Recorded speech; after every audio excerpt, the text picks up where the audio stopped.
Selamat pagi semuanya.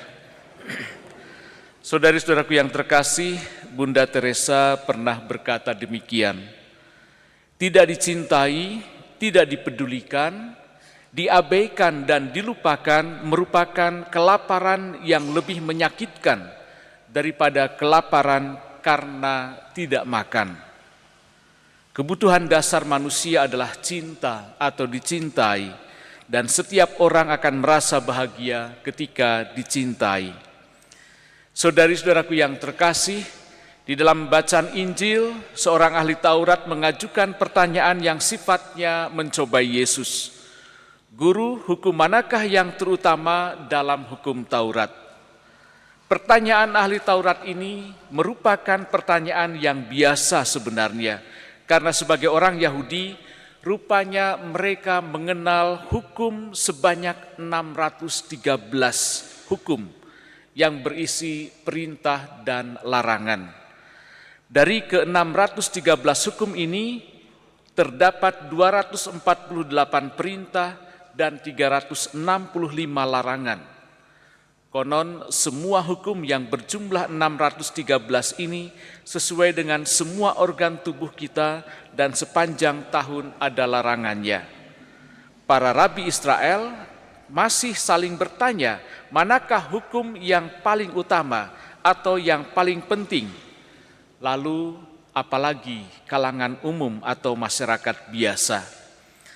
Tuhan Yesus mengingatkan kembali semua yang sudah mereka dengar dari kitab suci, khususnya dari kitab Ulangan, kasihilah Tuhan Allahmu dengan segenap hatimu dan dengan segenap jiwamu dan dengan segenap akal budimu. Ini merupakan perintah kasih yang pertama dan yang kedua juga sama dengan yang pertama, yakni kasihilah sesamamu manusia seperti dirimu sendiri. Kedua hukum kasih ini merupakan inti dari seluruh hukum Taurat. Maka semua perintah dan larangan seharusnya berorientasi pada kasih sehingga bisa membuat manusia bahagia, bukan menderita atau teraniaya karena hukum dan peraturan-peraturan yang ada. Santo Paulus dalam bacaan kedua bersyukur kepada Tuhan karena jemaat Tesalonika memusatkan iman dan harapannya kepada Tuhan. Meskipun gereja di Tesalonika mengalami aneka penderitaan, tetapi rupanya firman Tuhan tetap mereka terima dan menghayatinya di dalam hidup setiap hari. Ini semua tentu karena bantuan Roh Kudus yang selalu meneguhkan dan menguatkan mereka. Tuhan Yesus menempatkan kasih di atas semua hukum tanpa menghapus hukum-hukum yang ada. Paulus terang-terangan mengatakan tentang 3 kebajikan ilahi, iman, harapan, dan kasih. Iman dan harapan selalu dihubungkan dengan Tuhan, sedangkan kasih dihubungkan dengan sesama manusia. Dengan mengasihi sesama maka kita juga mengasihi Tuhan. Wujud nyata kasih ini terungkap dalam usaha untuk mengasihi sesama sebagaimana dikatakan dalam bacaan pertama, yakni para janda, yatim piatu, dan orang-orang yang lemah dan kurang diperhatikan. Kategori orang seperti inilah yang menjadi opsi atau pilihan pelayanan kasih. Kasih kepada sesama tidak terlepas dari kasih kepada Allah. Ada ikatan yang erat di antara keduanya.